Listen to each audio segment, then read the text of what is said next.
Break के बाद स्वागत है आपका। बढ़ते हैं अगली खबर की ओर। आज बढ़ती महंगाई को लेकर कांग्रेस ने प्रेस कॉन्फ्रेंस की। इस प्रेस कॉन्फ्रेंस में पीसीसी चीफ गोविंद सिंह डोटासरा और एआईसीसी महासचिव अविनाश पांडे ने केंद्र पर जमकर हमला बोला। महंगाई की इस मार से, इस कमर तोड़ महंगाई की मार से त्रस्त है। लोगों का अपना दैनंदिन जीवन चलाना दुभर हो रहा है और पिछले दिनों जब से 5 राज्यों के चुनाव आए हैं, ऐसा लगता है कि माननीय मोदी जी, माननीय केंद्र सरकार को एक लाइसेंस मिल गया है कि इस देश के लोगों पर कर का बोझ बढ़ाते हुए और महंगाई जो कि चरम पर छू रही है, उसको एक उपहार के रूप में इस देश को उन्हें भेंट किया है। अखिल भारतीय कांग्रेस कमेटी की ओर से पूरे देश में महंगाई मुक्त भारत का यह अभियान, आपने देखा होगा कि पूरे देश में कांग्रेस का कार्यकर्ता एक जिम्मेदार विपक्ष की जिम्मेदारी निभाते हुए आम जनता की, आम किसानों की, हमारे मातृशक्ति गृहिणियों की, युवाओं की इस पीड़ा को लेकर केंद्र सरकार के सामने चेताने के लिए, आगाह करने के लिए और देश की इस जनता को इस भारी महंगाई से मुक्तता दिलाने का आह्वान कर रही है। कुछ बिंदु आपके सामने मैं रखना चाहूंगा कि किस प्रकार से केंद्र सरकार एक तरफा पिछले दिनों में महंगाई का बोझ रोज और रोज बढ़ाते जा रही है और आम जनता किस तरह से इस महंगाई के बोझ में रोज पिसती जा रही है और रोज सुबह उसे महंगाई के एक नए बोझ का एहसास खबर पत्रिकाओं के माध्यम से, टीवी के माध्यम से मात्र सिर्फ सुनने मिल रहा है। खबर जयपुर से है, जहां एसीबी की टीम ने बड़ी कार्रवाई करते हुए बायोफ्यूल प्राधिकरण के सीईओ सुरेंद्र सिंह राठौर को 5 लाख रुपए की रिश्वत लेते गिरफ्तार किया। इस घूसखोर अफसर ने अपने ऑफिस में कार्यरत संविदाकर्मी देवेश शर्मा को रिश्वत लेने भेजा था। ऐसे में एसीबी ने संविदाकर्मी को रिश्वत की रकम के साथ गिरफ्तार कर लिया। एसीबी ने कार्रवाई योजना भवन में 3री मंजिल पर बायोफ्यूल प्राधिकरण के ऑफिस में की। बता दें कि बायोफ्यूल प्राधिकरण के सीईओ ने 20 लाख की रिश्वत बायोफ्यूल के बिजनेस को बिना बाधा के और लाइसेंस रिन्यू करने के एवज में मांगी थी। वहीं एसीबी घूसखोर अफसर के 4 ठिकानों पर सर्च ऑपरेशन चला रही है। देर रात तक चली कार्रवाई में मिली करोड़ों रुपए की बेशकीमती संपत्ति और 4 करोड़ रुपए कैश भी बरामद हुआ।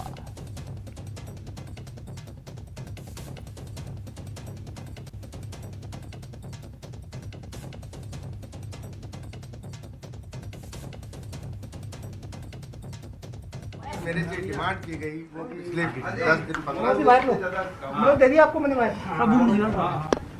एक बार समय आने पे इसका खुलासा कर दिया जाएगा। साजिश है, समय पे खुलासा हो जाएगा। कौन करे साजिश? वो आपको पता चलेगा जल्दी। तो आपका कहना है कि आपकी ओर से कोई रिश्वत की डिमांड नहीं की? नहीं है, साजिश है। 5 लाख रुपए यहाँ कार्यालय में कैसे? नहीं, कार्यालय में नहीं है, आप पूछ लीजिए इनसे, कहीं कार्यालय में है। इसमें परिवादी जो है उनका बायोफ्यूल डीजल जो है उसकी मैन्युफैक्चरिंग और डिस्ट्रीब्यूटरशिप का काम है और उनके जो इस काम को सही रूप से चलाने के लिए आरोपी जो हैं सुरेंद्र सिंह राठौड़, ये बायोफ्यूल डीजल अथॉरिटी के डायरेक्टर हैं और इनके द्वारा जो है 15 लाख रुपया मंथली और 5 लाख रुपया इनका जो लाइसेंस है उसको रिन्यूअल के लिए टोटल 20 लाख रुपए की डिमांड करी गई। उसमें आज जो है 5 लाख रुपए देते हुए इनको ट्रैप किया गया है। इन्होंने अपने एक जो संविदाकर्मी हैं देवेश शर्मा, उनको ये 5 लाख रुपए दिलवाए हैं। ये शिकायत कल ही मिली थी और आज कार्रवाई करी है और इसमें जो है बाकी और जो कौन कौन संदिग्ध हैं वो तो इन्वेस्टिगेशन में आएगा। अभी वर्तमान में सिर्फ जो है सुरेंद्र सिंह राठौर जो रिश्वतखोर बायोफ्यूल प्राधिकरण के सीईओ सुरेंद्र सिंह राठौर को लेकर एसीबी लगातार कार्रवाई कर रही है। एसीबी के डीजी बीएल सोनी ने कहा कि आरोपी के तारानगर स्थित घर से करोड़ों रुपए कैश जब्त किया गया है।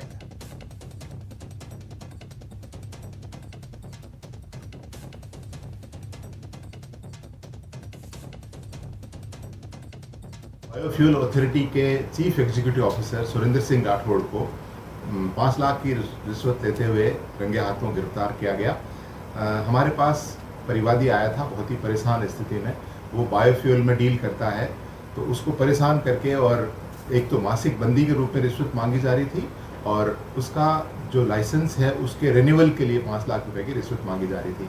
हमने हमारे एडिशनल एसपी नरोत्तम से उसका सत्यापन कराया। स्पष्ट डिमांड होने के बाद हमने ट्रैप प्ले किया और कल रंगे हाथों योजना भवन में बायोफ्यूल के दफ्तर में सुरेंद्र सिंह को अपने एक सहयोगी के साथ 5 लाख रुपए की रिश्वत लेते हुए गिरफ्तार किया गया। उनसे पूछताछ की जा रही है।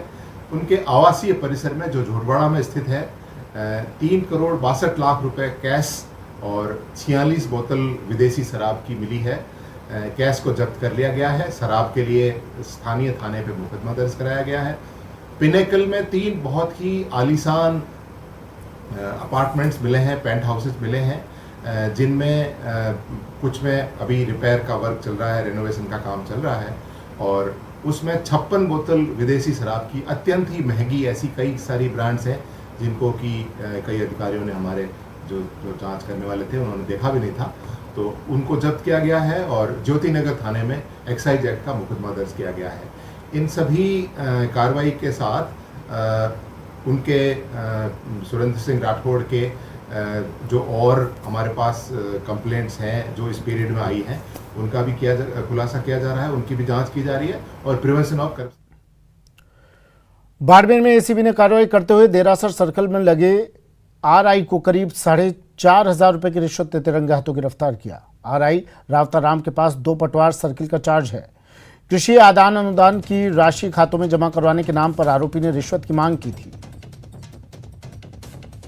परिवादी ने कल शिकायत की थी, एप्लीकेशन दी थी, जिसमें उसने बताया कि मेरे कृषि अनुदान के पैसे हैं जो पटवारी साहब दे नहीं रहे हैं और कई गाँव के कई लोगों के आ गए लेकिन मेरे परिवार के सदस्यों के आए नहीं हैं। तो पटवारी से बार बार मिल भी रहा था और अपने आधार कार्ड की कॉपी और डायरी, बैंक डायरी कॉपी भी दे रहा था, लेकिन उसका वो पैसे उसमें ऐड कर नहीं रहे थे बैंक अकाउंट से, तो इस कारण उसके पैसे आ नहीं रहे थे। तो परिवादी ने जब वो पटवारी से मिला, उसने परिवादी ने पटवारी बताया, लेकिन अभी पता किया तो उसके पास में पता चला है कि एक तो अतिरिक्त चार्ज है आरआई का और खुद भी आरआई है, भू अभिलेख निरीक्षक है, और 2 पटवार हलकों के अतिरिक्त चार्ज है, आत्मा और देरासर। और बुलेटिन में बात आग के तांडव की। जोधपुर और कोटपुतली के बस्सी में आग से लाखों का नुकसान हुआ है। जोधपुर की जेपी हैंडीक्राफ्ट फैक्ट्री में भीषण आग लग गई। आग ने पूरी फैक्ट्री को अपनी चपेट में ले लिया। वहीं ये दूसरी तस्वीर कोटपुतली की है। यहाँ बस्सी में अगरबत्ती फैक्ट्री में आग लगने से हड़कंप मच गया। कानोता के इंडस्ट्रियल एरिया की ये घटना है।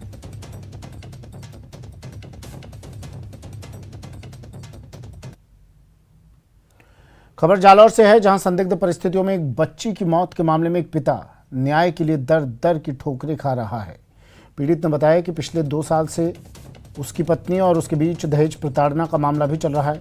ऐसे में उसकी बेटी ननिहाल में अपनी मां के साथ रह रही थी, लेकिन अचानक हुई मौत के मामले में अब कई सवाल खड़े कर दिए। वहीं पीड़ित पिता का आरोप है कि उसकी बेटी की मौत के बाद उसे अंतिम संस्कार में शामिल नहीं होने दिया गया। साथ ही पुलिस ने बिना पोस्टमार्टम किए बगैर ससुराल पक्ष को शव सुपुर्द कर दिया।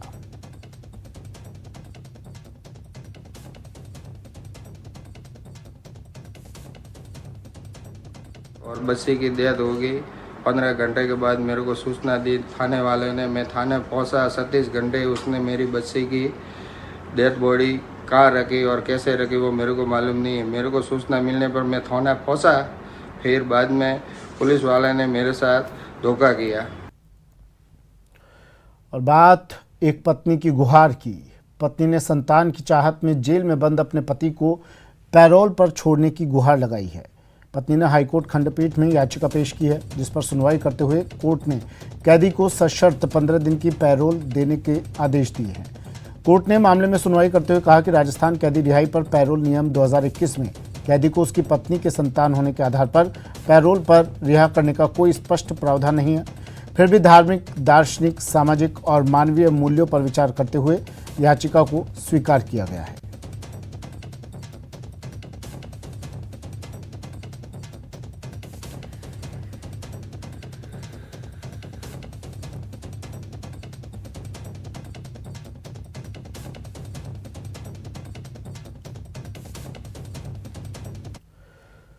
खबर जालोर से है, जहां सड़क मरम्मत के नाम पर हुई खानापूर्ति में सार्वजनिक निर्माण विभाग के अधिकारियों की पोल खुलती नजर आई। दरअसल जिले के भीनमाल में सार्वजनिक निर्माण विभाग के अधिकारी ठेकेदारों पर पूरी तरीके से मेहरबान दिखाई दे रहे हैं। यहां मौके पर सड़कें नहीं बनती और महज कागजों में सड़कों की मरम्मत दिखाकर कंपनियों को लाखों रुपए का भुगतान किया जा रहा है, जिससे आमजन इन्हीं गड्ढों में आए दिन हादसों के शिकार हो रहे हैं। बता दें कि साल 2019 में 2,47,50,000 की लागत से 11 किलोमीटर लंबी सड़क का निर्माण कार्य मैसर्स भंवरलाल मोहनलाल डी गांव की ओर से किया गया था, जिसकी गारंटी अवधि 3 साल की थी। नियमों के अनुसार 3 साल पूरा होने के बाद कंपनी की ओर से विभाग में जमा राशि वापस लेने के लिए पूरी सड़क जहां से टूटी हुई है वहां से मरम्मत करने के बाद ये राशि लौटाई जाती है। लेकिन विभाग के अधिकारियों ने इस कंपनी से मोटी रिश्वत वसूल कर गड्ढों में तब्दील इस सड़क को महज कागजों में मरम्मत कार्य दिखाकर 34,25,000 का भुगतान नवंबर 2019 में जारी कर दिया। सर इस पे करते रहते हैं। जब एसडी थी उससे पूर्व में बारिश के बाद पेच किए थे और एसडी निकालने के बाद भी उसने दोबारा चालू कर दिए पेच और 5-7 दिन में बचे हुए पेज भी पूरे कर देगा। आगे सेवड़ी से ठीक है अच्छी, और जेल से आगे बहुत ये जुजोनी तक बुरी टूटी हुई है, बहुत खराब है, बहुत खड्डा बढ़िया है ही नहीं रहता। एक नंबर 2 घंटा लगता है, भीनमाल घंटे 1.5 घंटे में आता हूँ। भीनमाल तक पूरा टूटा हुआ है। ये तो खड्डा भूरता है, खड्डा वो निकल जाता है, खकरा एक तरफ हो जाता है। एक देखो आप, खकरा एक तरफ पड़ा है और खड्डा पूरा ही खड्डा हुआ पड़ा है। पीडब्ल्यूडी के अधिकारी किस कदर ठेकेदार पे मेहरबान है और महज कागजों में सड़क की मरम्मत दिखा करके भुगतान कर दिया जाता है। न्यूज 18 आज बड़ा खुलासा करने जा रहा है। आप मेरे पीछे देख रहे हैं ये सड़क है जो 2,47,00,000 रुपए की लागत से बनाई गई थी, जिसकी गारंटी अवधि पूरी होने से पहले जो एसडी राशि थी 34,25,000 रुपए, उसे महज कागजों में दर्शा करके उसका भुगतान है उस फर्म को कर दिया है। जब इस पूरे मामले को लेकर न्यूज 18 ने विभागीय अधिकारियों से सवाल किए तो उनका बेतुका जवाब सुनने को मिला। उन्होंने कहा इसका मरम्मत करवा दिया गया है और वो भी नवंबर महीने में। आप साफ तौर से देख सकते हैं कि ये सड़क है पूरी तरीके से टूटी हुई, बिखरी हुई पड़ी है, लेकिन महज कागजों में इस सड़क को मरम्मत दिखा करके इस तरीके से फर्जीवाड़े को अंजाम दिया गया और इस फर्म को 34,25,000 रुपए का भुगतान भी कर दिया गया है। ऐसे में बड़े सवाल खड़े होते हैं कि आखिर इस तरीके से महज कागजों में दर्शा करके इतनी मोटी रकम विभागीय अधिकारियों के द्वारा फर्म को देने के पीछे क्या राज है। श्याम बिश्नोई, न्यूज 18। कांग्रेस नेता सचिन पायलट आज कांग्रेस नेता हेमंत भाटी के पुत्र की शादी समारोह में शिरकत करने अजमेर पहुंचे। इस दौरान पायलट का अशोक उद्यान और अन्य स्थानों पर स्वागत किया गया। सचिन पायलट ने मीडिया से बातचीत करते हुए केंद्र सरकार पर जमकर हमला बोला। पायलट ने कहा कि महंगाई पूरे देश में चरम पर है, जिससे आमजन त्रस्त है। महंगाई को लेके कांग्रेस ने मोर्चा नहीं खोला है, देश ने मोर्चा खोला है। आज बंबई में 122 रुपये लीटर पेट्रोल बिक रहा है, 100 रुपये से पार 110 रुपये का पेट्रोल डीजल हो गया है। ये कहाँ का न्याय है? दुनिया में, मैं अखबार पढ़ रहा था आज, दुनिया में भारत नंबर 3 पर है जहाँ पेट्रोल डीजल की कीमत बढ़ गई है। 1000 रुपये का गैस का सिलेंडर हो गया। और ये तब है जब हम लोगों को पता था कि कोरोना काल के बाद क्या स्थिति पैदा होगी। महंगाई को रोकने के लिए दुर्भाग्यवश केंद्र सरकार ने कोई पहल नहीं करी है और जो राज्यों का हिस्सा था उसको देने में इन्होंने कमी करी है। महंगाई से कमर टूट रही है गरीब लोगों की, मध्यम वर्ग के लोगों की, किसानों की, और हर प्रकार का काम किया केंद्र की सरकार ने। परमाणु नगरी पोकरण वासियों के सीवरेज ओवरफ्लो और शौचालयों की गटर सफाई करने के लिए नगरपालिका को सीवर सेक्शन मशीन की बड़ी सौगात मिल गई है। कैबिनेट मंत्री शाले मोहम्मद ने कुछ समय पहले नगरपालिका सभागार में बैठक के दौरान जल्द मशीन दिलवाने का आश्वासन दिया था, जो आज साकार हुआ है, जिससे आमजन को बड़ी राहत मिलेगी। राज्य सरकार ने लगभग 20 लाख की लागत की सीवर सेक्शन 2000 लीटर की मशीन की सौगात दी। मुख्यमंत्री बजट घोषणा के अंतर्गत निकायों की मांग के अनुसार सीवरेज सक्शन मशीन निकायों को नगर पालिकाओं को आवंटित की गई है, जिसके अंतर्गत नगर पालिका पोखरण को 2000 लीटर की सीवरेज सक्शन मशीन आवंटित की गई है। नगर पालिका पोखरण में पहले ये मशीन उपलब्ध नहीं थी, जिसके कारण आमजन को बहुत परेशानी झेलनी पड़ती थी। आसपास की नगर निकाय से हमें ये मांग करनी पड़ती थी, नगर पालिका फलोदी या जैसलमेर से मंगवानी पड़ती थी ये मशीन। अब चूंकि नगर पालिका पोखरण को सरकार द्वारा ये मशीन आवंटित की गई है, इससे जनता को बड़ी राहत। कोटा शहर में गर्मी का तांडव लगातार जारी है। बढ़ता तापमान लोगों के लिए मुसीबत का सबब बना हुआ है। कोटा में शिकंजी, नींबू की बनी हुई शिकंजी लोग पीते नजर आ रहे हैं, लेकिन महंगाई की मार अब नींबू पर ही जा पड़ी है और 20 से 25 रुपए किलो बिकने वाला नींबू अब 200 से 250 रुपए किलो बिक रहा है। सब्जियों पर महंगाई की मार लगातार बढ़ रही है, जिसका सीधा कारण पेट्रोल डीजल के बढ़े हुए दाम है। इसका असर ये हुआ है कि पेट्रोल से दोगुनी कीमत पर नींबू बिक रहा है।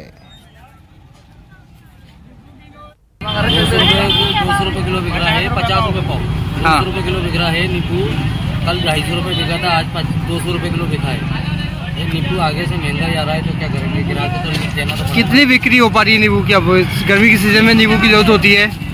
ज़्यादा नहीं का 2-3-4 हज़ार रुपये की सेल होती है। सब्जी कितनी में? हाँ,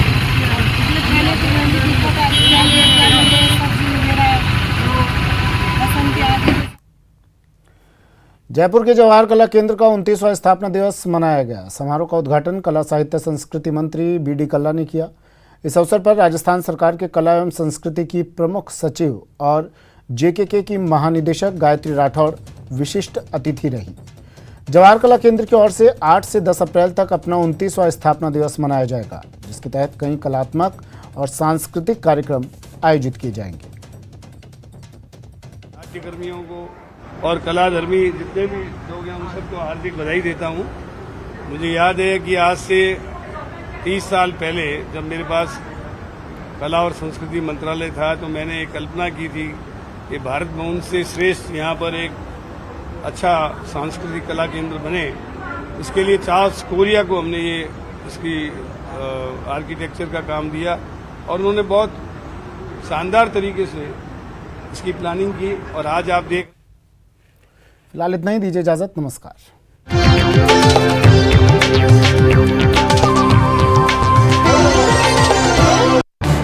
इस न्यूज हेडलाइंस के प्रायोजक पेट सफा आयुर्वेदिक जून।